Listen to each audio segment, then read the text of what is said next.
So I bought these smelling salts on the Jungle website in order, like, the whole purpose was to, like, give me a little before the show starts.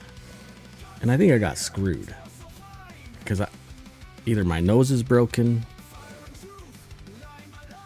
or I just got screwed. Whatever. By the way, welcome back to the Range Minded Podcast. The reason why I do that is, like, sometimes I record way too late, as of, like, right now. It's 11 o'clock at night. Because that seems like that's the only time well, that's not true. That's not true.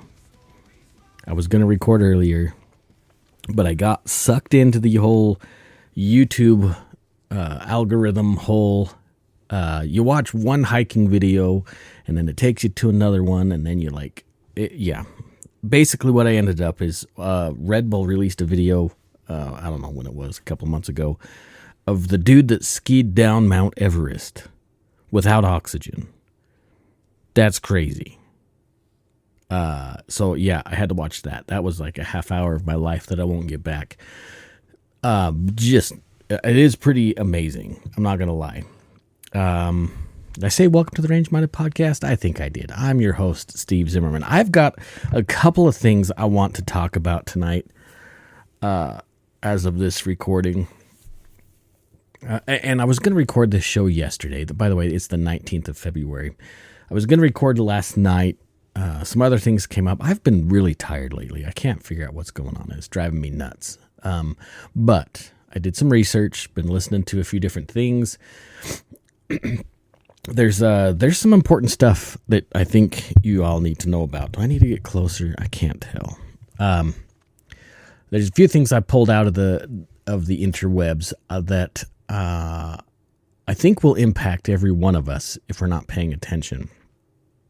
I want to talk about the rare breed trigger and Hoffman tactical debacle. It's getting worse, especially for Tim Hoffman, and I also want to talk about some of the gun laws that are being pushed in various states. In fact, I'm going to go through all 50 states just to make sure you know if you live in a state that you think is red, but might having some issues. We're going to briefly visit every state. Some states are much, much worse. Virginia, California, Illinois. You know the gang. They're awfully willing to destroy the liberties of their citizenry. All right, let's start off with the rare breed. I'm going to be referencing my notes quite frequently. There's a lot to talk about here. First things first. Rare breed created a forced reset trigger, an FRT. What is an FRT? Maybe you don't know. Basically, it is a device that they created that goes into strictly AR-15 style weaponry, firearms. I hate the term weaponry sometimes. It doesn't matter. That during the cycle of operations of that particular firearm, it forces the trigger to reset and ready to make follow-up shots. It's a mechanical device, and it is not a fully automatic weapon. It is not defined by the ATF now.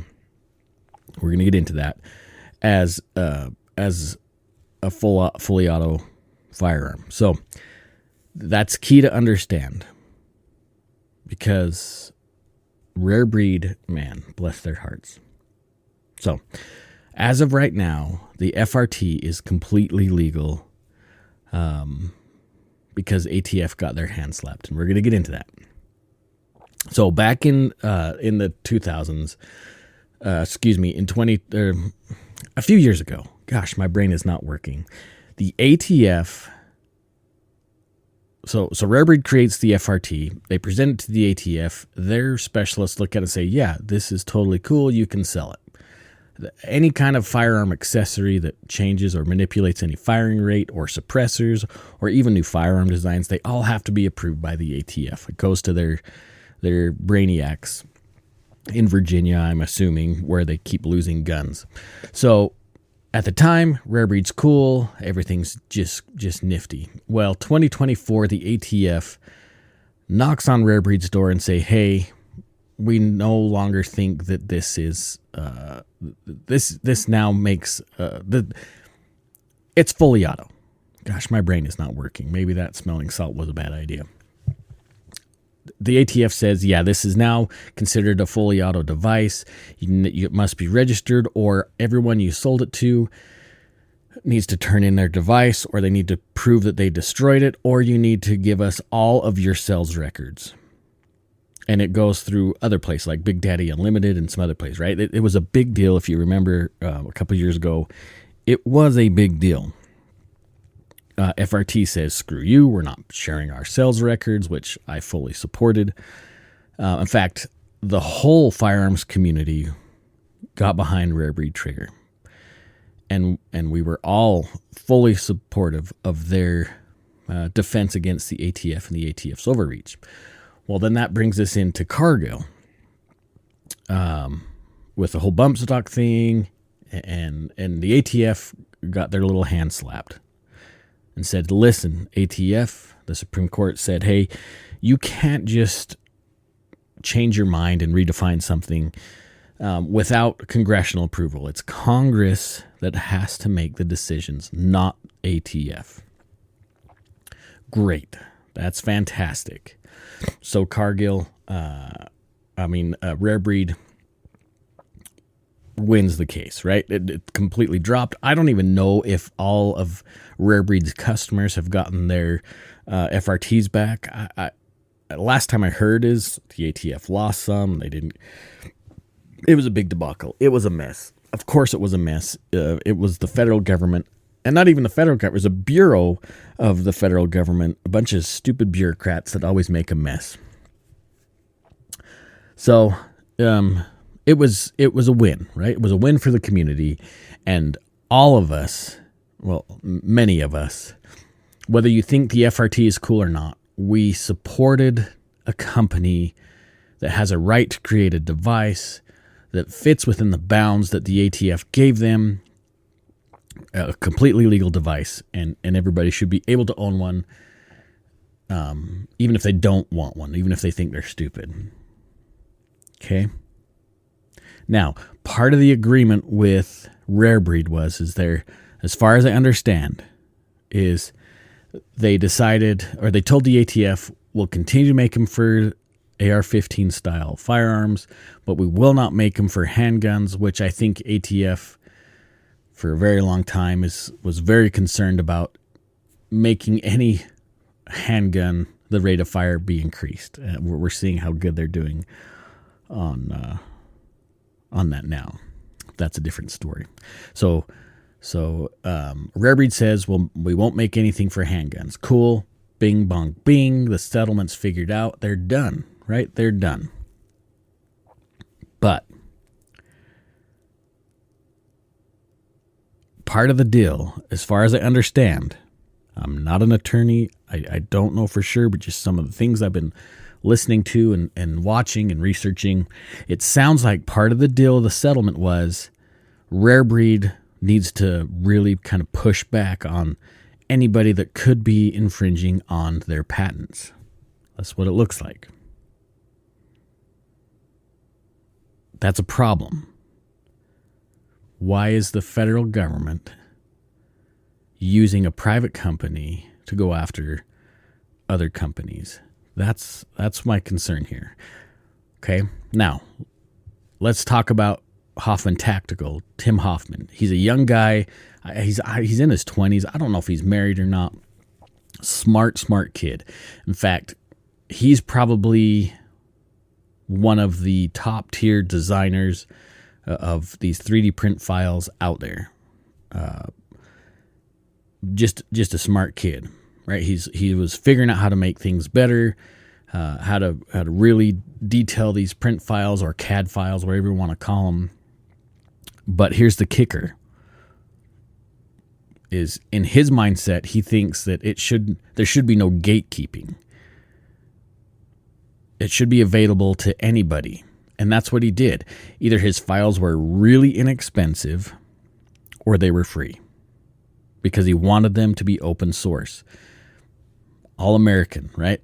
That's the way it should be. Yeah, he's a pretty smart cat. Okay, excuse me.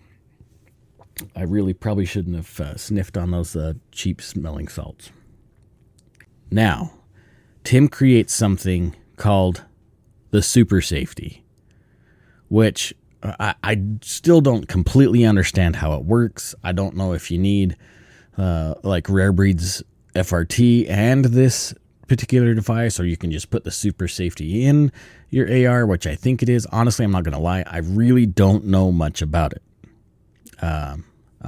I think you can just drop it in a standard AR. I don't know. You can say, hey, Steve, you're a moron. That's great. I hear it all the time anyways.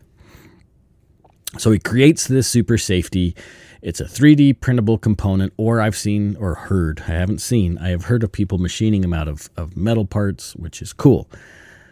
Well, Rare Breed says, whoa, dog, something's wrong here. We don't like that. They really felt like it was an infringement on several of their patents. I'm not a patent attorney. I was watching a video of, I can't remember the dude's name, who is an attorney but not a patent attorney, going through some of the stuff. Nonetheless, ABC IP, which is the holding company for Rare Breed, which it's not fishy. Like lots of companies do that, corporations do that. It's not new, but they decided to file a lawsuit against Tim Hoffman. Now, this lawsuit that was filed from Rare Breed against Tim Hoffman covers a few different patents. And they're saying that the super safety directly infringes on the patents that they had filed, whatever time it was. And a little bit of backstory. So, Rare Breed approached him, or Hoffman Tactical, and said, hey, we're concerned about these few things. We want you to stop making them or providing them. And Tim's like, I'm guessing, he's like, whatever, they don't infringe on your patents, and I'm going to keep making them free. So there was a little bit of a settlement that they thought they had, but it didn't work out so well. That was in 2022. Now, Rare Breed cites that agreement in this lawsuit, saying, hey, this violates all sorts of stuff. Now, this comes down to, they're saying it's antitrust laws. That's what's being, or antitrust violations under the Sherman Act. They're saying that Hoffman's design, where he's got free designs available, is a conspiracy, and it's impairing, or it's flooding the market and impairing Rare Breed's ability to make money. Now, that video I watched today, Rare Breed is there. I'm totally in the wrong business. It's all open out there in the open. I wish I could. It's Steve. Oh, he's got a funny last name. Anyway, he was going through some of the financials, which are completely available and open. This is not groundbreaking. Rare Breed. Yeah, I'm in the wrong business. There's a lot of money coming through that company. I'm not saying they're doing anything shady. I don't know. But I don't think Hoffman's sales are really impacting them too much. Anyway, I don't know exactly how the antitrust stuff works, but I thought it actually protected competition, made it better for everyone involved in the same kind of trade.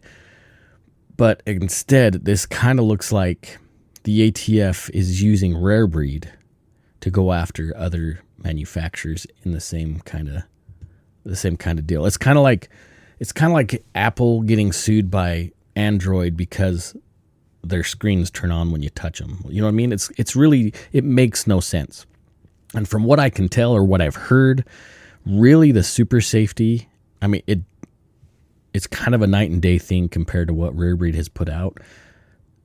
It might be a portion of a patent that in fact, I don't think it's in the patent drawings. I don't know what the hell I'm talking about when it comes to that particular stuff. I haven't seen the patent drawings. The other problem is Tim's been making videos about this whole debacle. And so Rare Breed is pissed that Tim Hoffman is talking about the lawsuit and other things, and they're saying that that's just another component of the conspiracy to keep them from making a profit and infringing on their patents and destroying their business, which, again, looks like they're doing just fine. Which they're saying that they want a gag order in place to keep Hoffman from talking about this. Well, now you're not just kicking him in the nuts on the business side. Now you're kicking him in the face to keep him from talking about it. You're infringing on his First Amendment rights. This stinks to me. Something's not right about this whole case. So that there's a few red flags. Like I say, something is not right with this case. There's more to it. It seems really odd. So, damages, right? Rare Breed is seeking 3 times. Let me look this up again. Triple for willing infringement. They want a ton they're trying to completely destroy Tim Hoffman. So they want triple of what the patent fee, like whatever their sales and the patent infringement is. They want court costs and attorney fees all put in there, plus a preliminary injunction. It's going to just destroy Hoffman. Whatever happened to the 2A community supporting each other? This something is not right here. Okay. Now, let's go back to 2025, right? The ATF and Rare Breed make a settlement. They make an agreement. They shake hands and say everything's okay. That was in May of 25. Okay. By December 23rd, the lawsuit drops against Tim. It seems odd to me. Is the government, particularly the ATF, are they pissed that there's companies out there doing design and innovation on firearms, and they know they can't go after them because they got their hand slapped by the Supreme Court, so they're using somebody in the private sector, a business that may or not have made an agreement with to go after other companies that are designing stuff for firearms? That's my concern. I'm not saying that's what's happening, but it seems a little weird. Okay. I don't know what's going to happen. As far as I know, there's no official court date set up yet, but we'll see. So by January 26th, this is when the ATF actually jumps in and seemingly supporting Rare Breed on this thing. Okay. They're saying that they have an interest in this case, and they cite public safety. Of course they do. That's always, they said, I think, as long as this quote's right, says a strong interest in discouraging unregulated manufacture of forced reset triggers. Unregulated manufacture. So they're still really wanting to regulate these. They're still wanting them to be part of the NFA, which shouldn't exist. We all know that. There are zero crimes, as far as I'm aware of, associated to any of Tim Hoffman's designs and files. Why is the ATF supporting this lawsuit via a private manufacturer? I think, again, it's to crush the people out. It is to completely gut innovation in the 2A space. And we're going to get into something a little bit later that pisses me off. So stay tuned for that. Okay. Now, here's the thing. Is this going to make it to the Supreme Court? Like, what's going to happen? Like, what about Cargill? Does this not apply here too? Like, I guess not, because they're using the whole patent infringement as the barrier, right? All right. Let's see. We already talked about that. By February 11th, 26, just a few days ago, the court grants the preliminary injunction. Tim cannot sell any files anymore, especially the super safety. It's completely shut off. He has no income stream. Maybe from his YouTube channel, but nothing from his website, his shop, nothing. Gone. Kind of convenient now that he's got court fees to pay for. He's got attorneys. He's got bills that are adding up. But now he has no way to make revenue off of stuff that he owns, intellectual property. That is kind of a pain in the ass, isn't it? That's very interesting. Now, I think on the 13th of this month, February, I'm pretty sure I know there was a Give Send Go. I don't know when it was initially set up, but there is a Give Send Go. If I can remember, I will put that in the first comment, the pinned comment of the video, or share it somehow. I'm sure if you go to Give Send Go and look up Tim Hoffman legal fees or something like that, you'll find it. It's ridiculous. I know the other day I was watching a John Crump live video, and just during that live stream, a good amount of money was raised for him, but I don't know exactly what's been raised up to this point.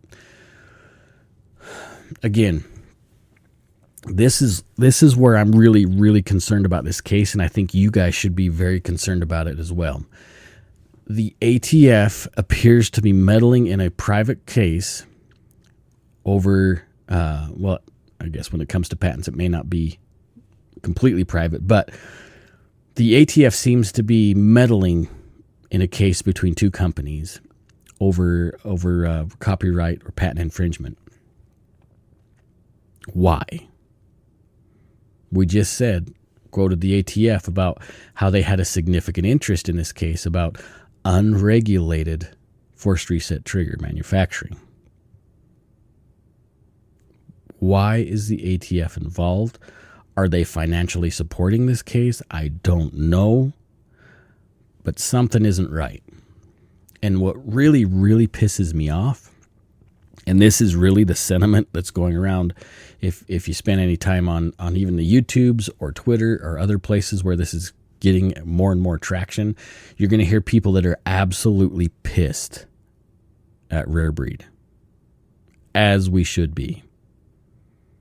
When Rare Breed was going through their case with the ATF, that was bullshit. And all of us in the 2A space rallied up behind them and supported them. Only for them to take a dump on their supporters and pretend like everything's hunky-dory. I believe, what's his name? I can't remember the dude's name now from Rare Breed, the guy that was doing all the videos and everything.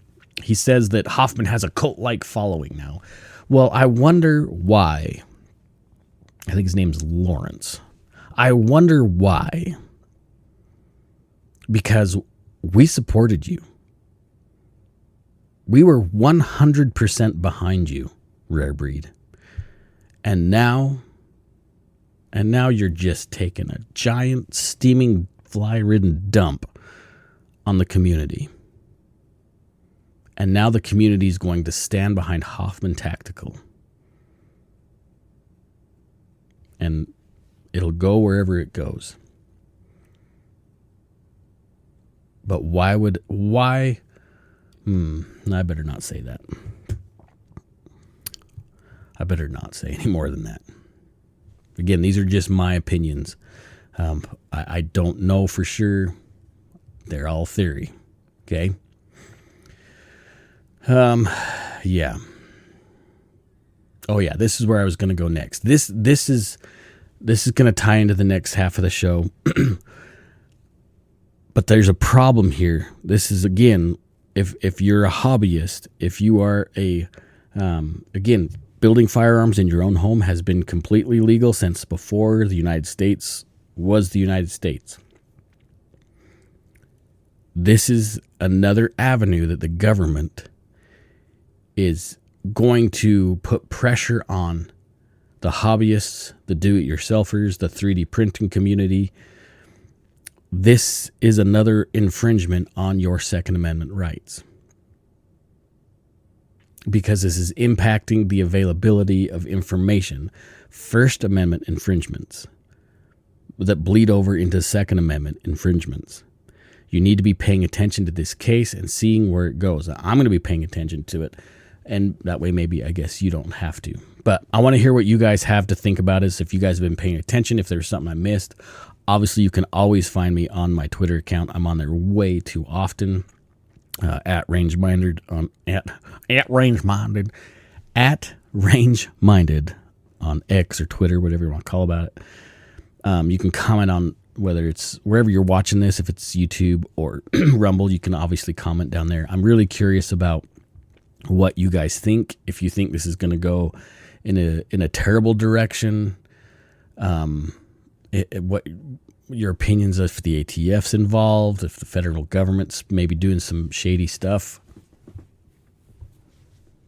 I don't know. All right. Let me get a drink real quick and tell you about our sponsor. Just kidding. It's me. I'm the sponsor. Boy, that looked like product placement. I have no sponsors, by the way. No sponsors whatsoever.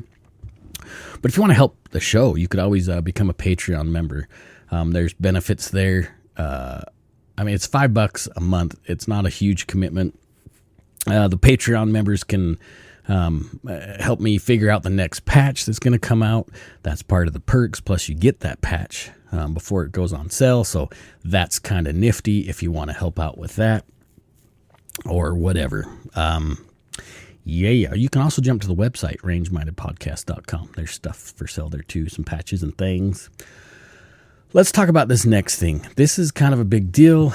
I was curious about the current state of the nation. Hey, the State of the Union was tonight, wasn't it? Oh, well. Or is that tomorrow? I don't care. I wanted to see how states were doing as far as gun laws.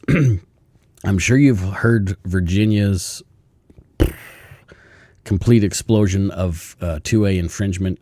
California is obviously doing their thing. Illinois is always doing their thing. But there's other states that maybe aren't getting quite the publicity as they should.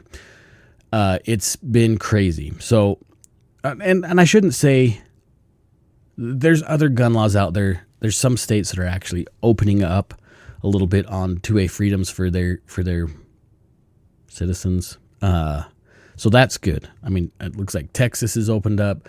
Tennessee's done some stuff. Missouri's done some stuff. So that's great.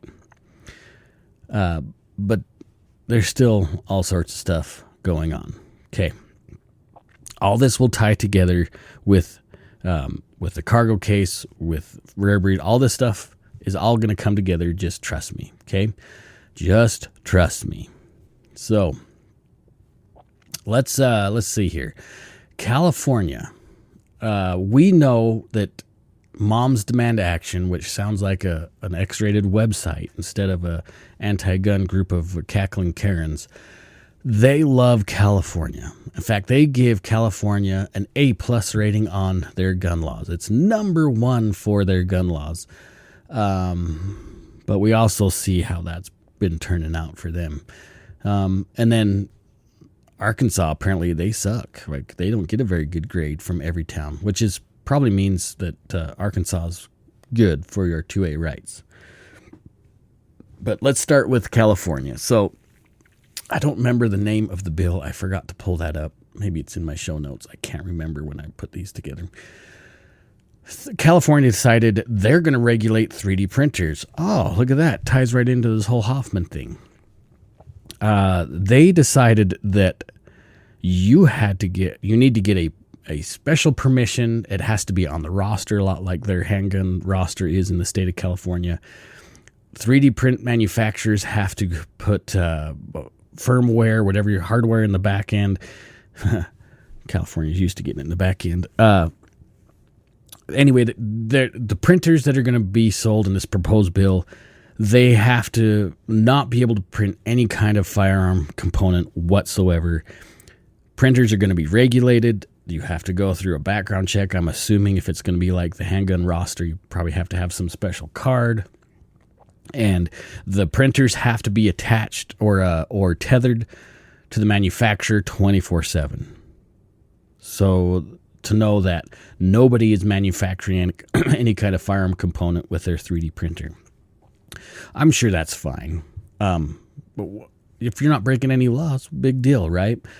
Well, how is this not an infringement on many levels?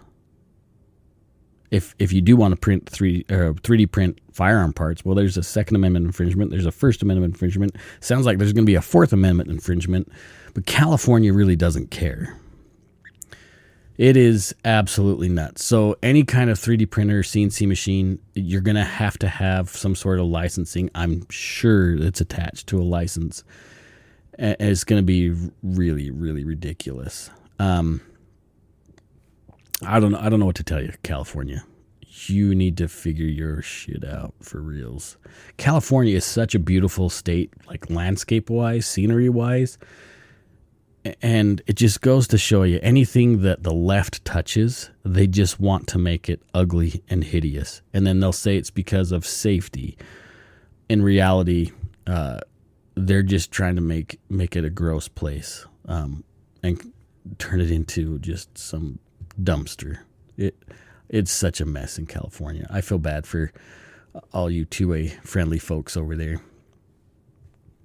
Anyway, I'm assuming that this proposed bill obviously is trying to go after Glock switches and other things which are already federally restricted.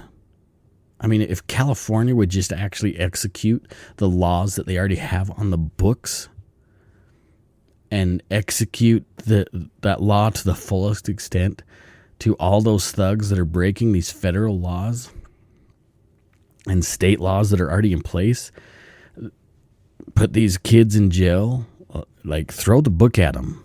You probably see a difference, but they're not real tough on crime. It's whatever. I know they're worried about this whole ghost gun thing. They're saying that a lot of firearms used in crimes are ghost guns, whatever. Again, home-built firearms are not illegal federally. Like, look at the Dexter Taylor case, right? When he got his door kicked in and the ATF was there with New York State and New York City folks, the ATF was like, there's nothing here. There's no case. He's not breaking any of our laws. Then they bounce. But New York gets pissed because he didn't file any paperwork. Listen, if you live in a left state, I highly encourage you to your bestest abilities to figure out a way to vote these morons out. Man, I don't know what to tell New York. Oh my gosh. New York, you guys are screwed. What a mess. All right. But California's not the only place. At least, as far as I know, California's the only one that's really trying to push this 3D printer ban. But other states are really pushing hard on your 2A rights. Let's move down. I compiled a state-by-state list of how things are going. We'll see. We'll see how they go. Let's just go state by state. We got a few minutes here. And we're going to go in alphabetical order. So Alabama, I guess Alabama banned Glock switches last year. Well, no shit, Sherlock. They're federally banned already. Again, execute the laws that you already have. Don't make new ones just to infringe on the rights of the law-abiding. So nothing's come farther than that. It doesn't sound like they have anything planned for 2026, but you never know. Alaska, nothing. They're not changing any of their laws. Arizona, I heard there were some rumblings in Arizona, but as far as I know, nothing's changing there. Arkansas, nope. We already talked about Arkansas. They're doing pretty good. Oh, California, we already talked about that. 3D printing laws. They also want to require gun shops to comply with updated assault weapons bans and definitions. They're targeting machine gun conversion devices. We already know that. I don't know why they're dealing with that. There's some ammunition stuff. They're always doing something in California. Colorado, my goodness, Colorado, what happened to you?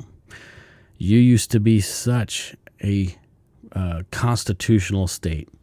My gosh. So, effective August 1st, there is a firearms safety. You have to take a course to get your eligibility card to be able to buy guns.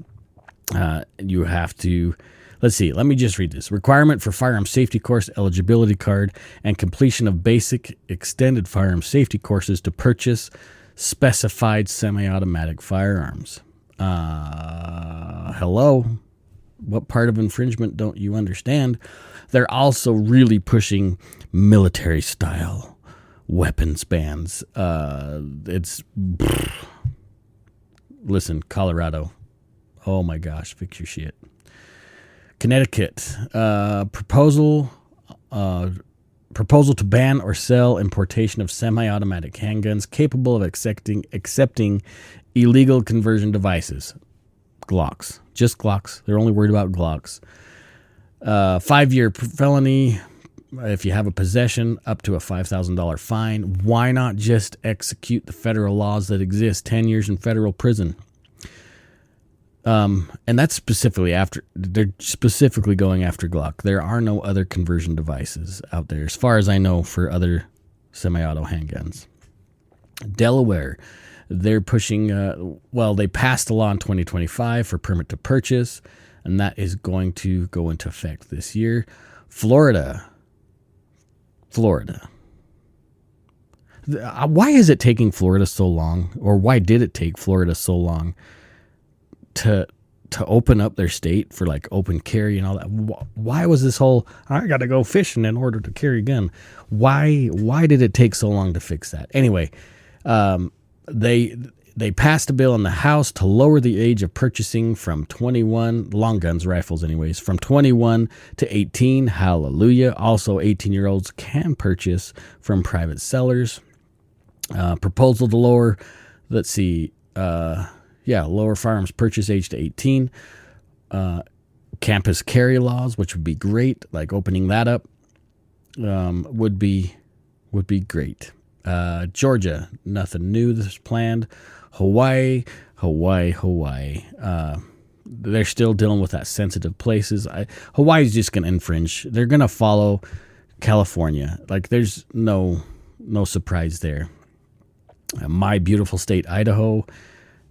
I haven't heard anything that's planning on being changed.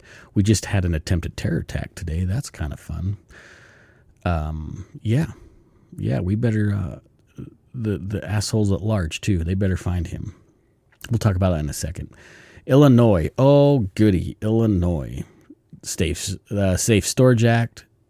You must secure all guns around kids or prohibited persons, which you should anyways, but that shouldn't be a law. That should be common sense. Shorten police background checks. That's interesting. Passed for first-time offenders to get FOID cards. Okay, that's interesting. Indiana, nothing on the books. Iowa, no major or proposed gun laws this year, but recent repeals on school carry laws. So we need to have Jason from 3D Response on one day. We'll talk about campus carry and stuff like that. There's better options out there. I used to be a campus carry guy. A teacher should carry, but which is fine. I'm not against it, but there's other really good options out there. 3dresponse.com. Kansas, nothing new. Kentucky, nothing new. Louisiana, nothing new. Maine, of course. Red flag laws. Thanks, Maine. They will go into effect in a couple days, actually. February 21st. Red flag laws will be effective in Maine. Maryland, they're talking about a bill that prohibits manufacture, sell, or purchase or transfer of handguns that can be converted to fully automatic weapons. Again, they're trying to screw Glock. Pretty big deal. Glock is probably the highest sold firearm around the world. You take down that behemoth, others will follow. Massachusetts, they're increasing paperwork and legal requirements for ownership of assault weapons and such. The restrictions on gun ownership is for all firearms, but they're thinking about increasing the assault weapons restrictions in Massachusetts.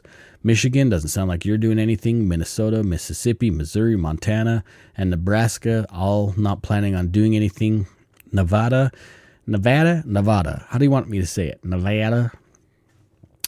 They're talking about extreme risk laws, which are red flag laws, increased background checks, secure storage laws, domestic violence stuff, which is probably going to be, whatever, ghost gun prohibitions, if I can say that, and bump stock bans. Nevada used to be a pretty common sense state too, other than all the gambling, nudity, and whatever lasciviousness going on there. Come on, guys. New Hampshire, they're beefing up the Gun Industry Protections Act, which is interesting. That takes effect this year. Nothing new in New Jersey. That's still a shithole. New Mexico. Oh, New Mexico. They're planning on banning get this, if you haven't heard this. Planning on ban on the sale of gas-operated semi-automatics with detachable magazines. Gas-operated semi-autos. That's not just AR-15s. But they're not coming for your guns, by the way. They said they're not coming for your guns. Gas-operated. Tell me what firearms are gas-operated with detachable magazines? There's a lot.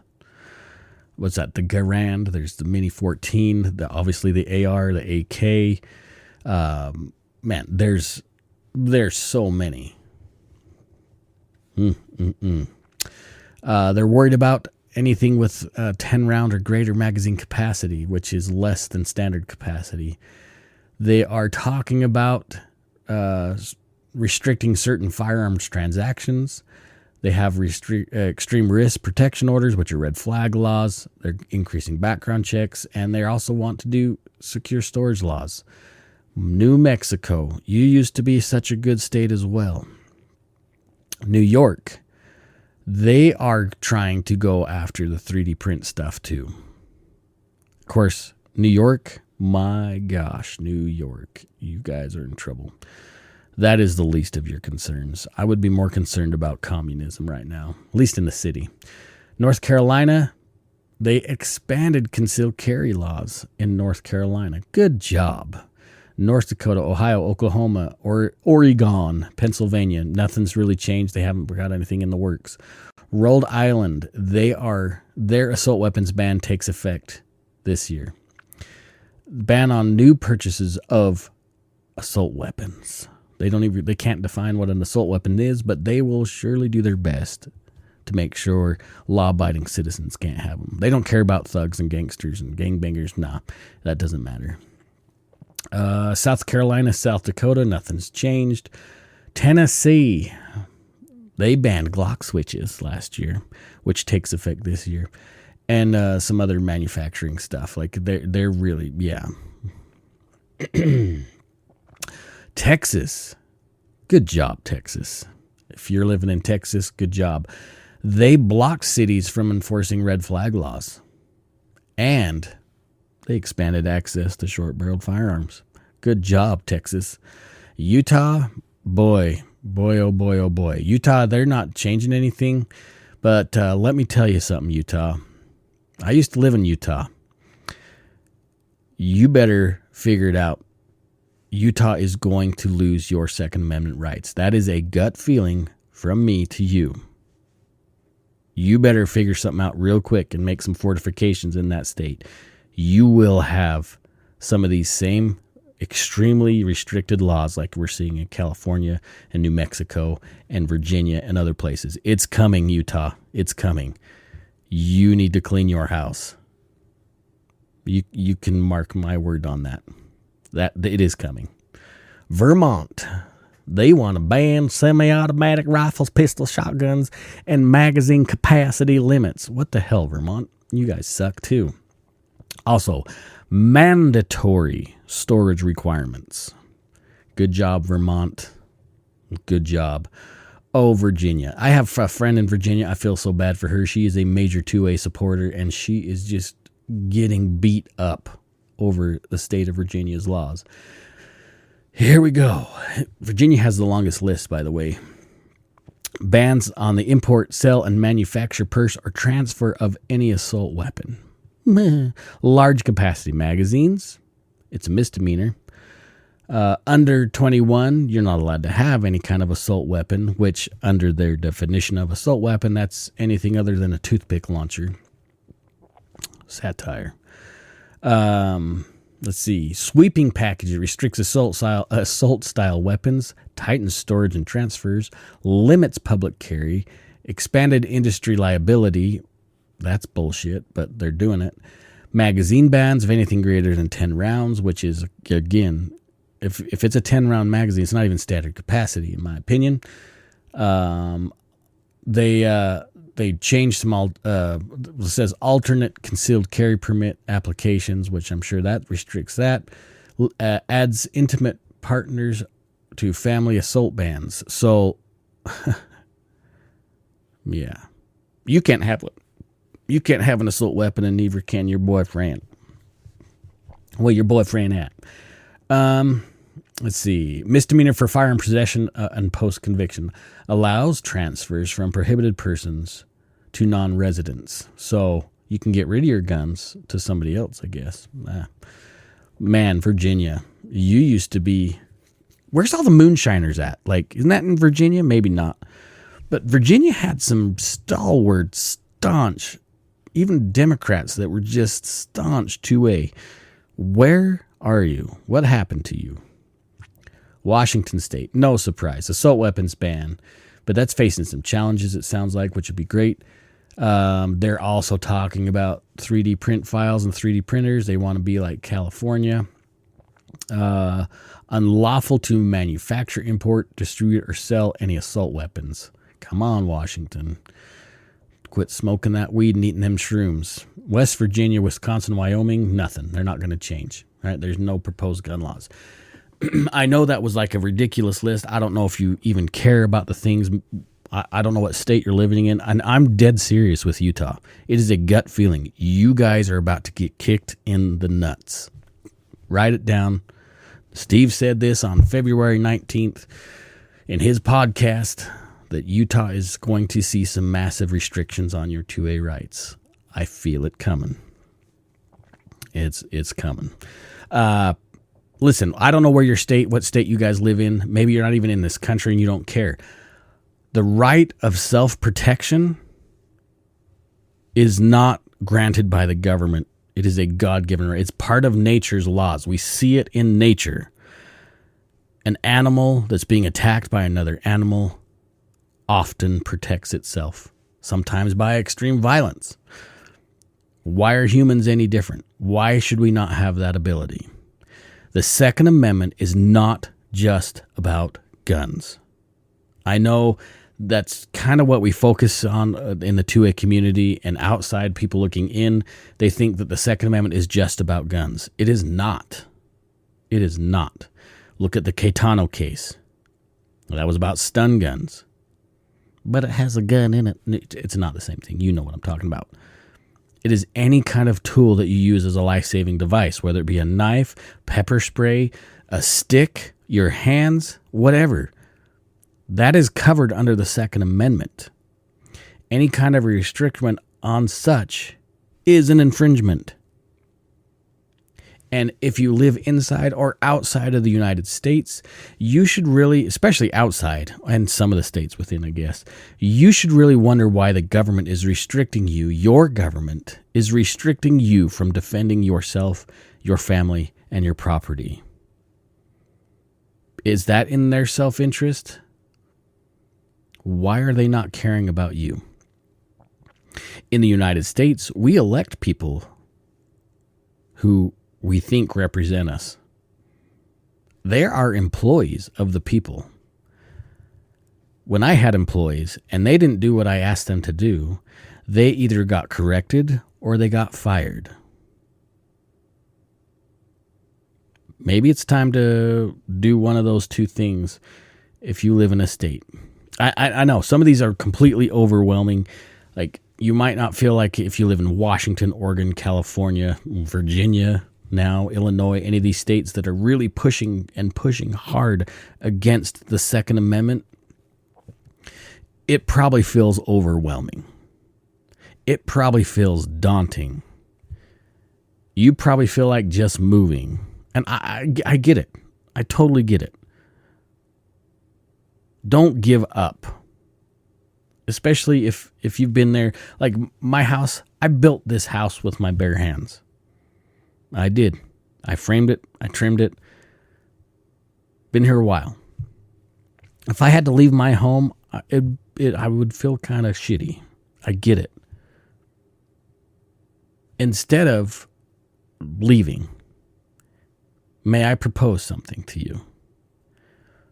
Join your state-specific 2A group. Join a national organization. You might find that you are not alone in the way that you feel. You might find that there are thousands more just like you in your state. Maybe even in your community, in your city. There might be thousands of people that feel just like you. One voice, pretty quiet. Thousands of voices, that makes a difference. Why do you think these anti-ICE protests, these anti-Trump rallies, why do you think they're getting so much press? Well, they shouldn't be, for one. I think there's probably some outside funding, sure. It's because they're loud and obnoxious. Maybe it's our turn to be loud and obnoxious. At what point do we feel like our rights are in such jeopardy that we need to get involved? At what point? We are constantly being mocked, made fun of, threatened. I have never seen this level of projected violence and threats against conservatives ever.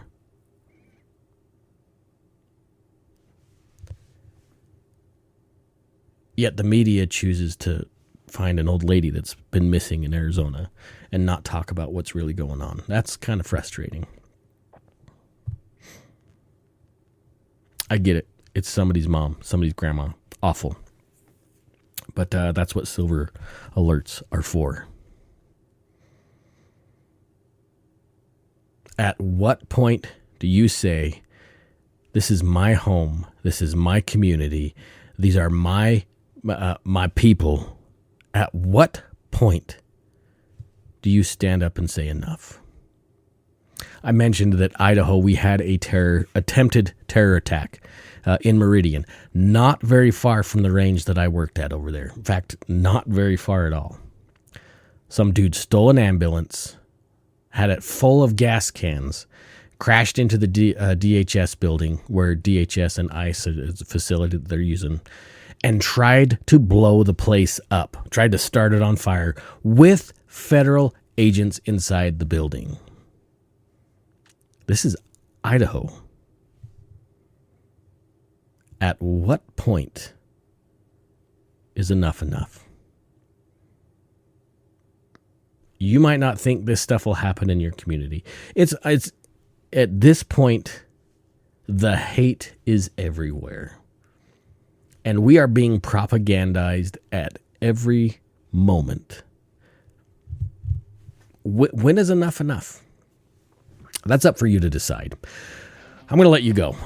We've talked way too long. I try to keep these under an hour, but it never seems to be that way. I love you guys. I really, really, really do care about who you are and where you live and what we all represent. We are all Americans. We are all children of liberty. Our founders were not stupid. They organized the Bill of Rights specifically in the order for a reason. They understood liberty. They understood discourse. They understood probably far more than we even give them credit for. I'm not saying that they were prophets or anything like that, but I'm not saying that either. I don't think they were stupid. They gave us this republic if we could keep it. Let's keep it. Okay? Okay, pumpkin? All right, I'm going to let you guys go. I love you. Stay safe. Make firearms ownership normal again. That's what it is, right? It's completely normal to be a firearms owner in this country. Let's make it that way again. Anyway, stay safe, stay armed, and as always, stay range-minded. I love you guys. I gotta go throw those smelling salts away. See ya. Peace out.